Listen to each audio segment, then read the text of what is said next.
Have you been trying to create running numbers for your projects and invoices in Notion and maybe given up?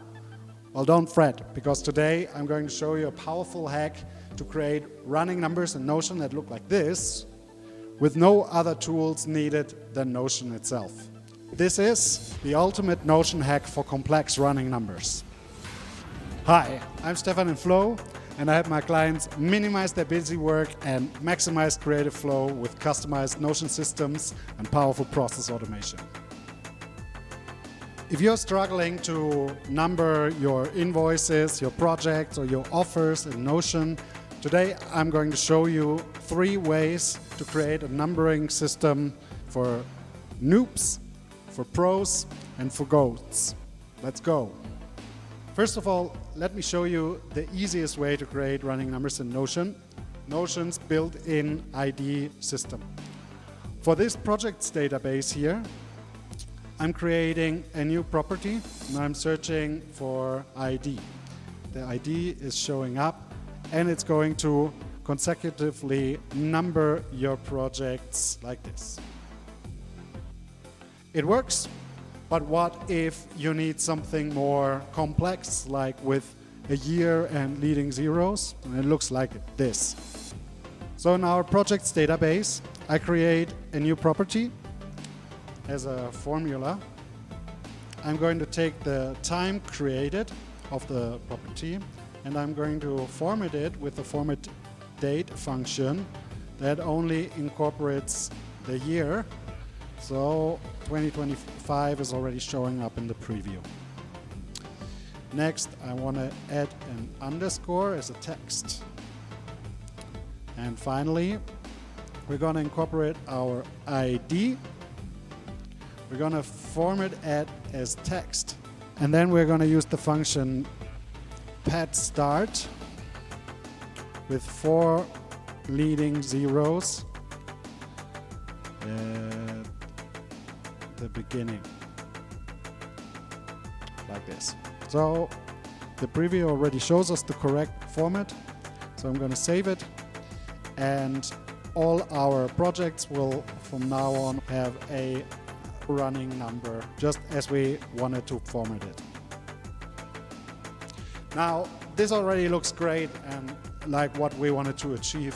However, there is a problem, because if you want to reset the running number every year, we're not able to achieve this in this way.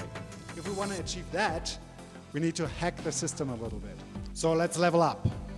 I've created an extra database called running numbers next to our projects database, and a text property that is going to be our project number.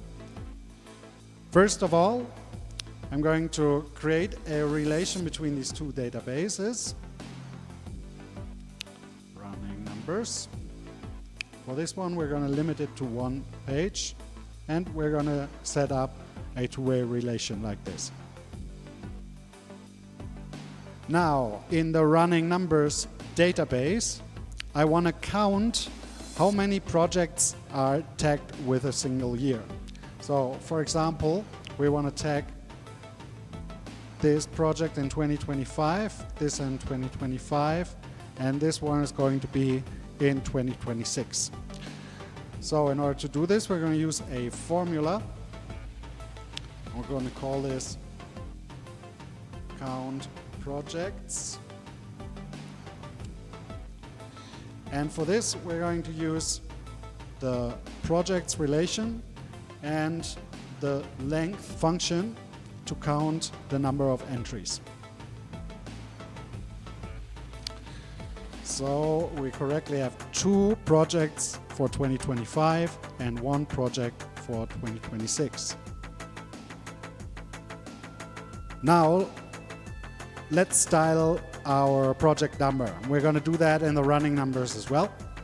So I'm creating another formula that's going to look very similar to before. We're going to use the year property, which is the name of the database entry, which is already properly styled. And we're going to use our underscore again as a text. And then we're going to use our count project property again format this as text and use the pet start as we used it before with 4 leading zeros, and we should achieve the right result. We're going to name this formula next running number because we're going to copy this running number over to our project's database, and that we're going to do via an automation. To get the automation right, we're heading back to our project's database, and we're going to create an automation called add running number. And here as a trigger, we're going to use the running number property, and we're going to use it whenever it is edited. And when we're done with the trigger, we're going to edit a property, which is our project number, and here we're going to use a custom formula. To write the project number, we're going to use our trigger page, and for this we're going to reference the running numbers.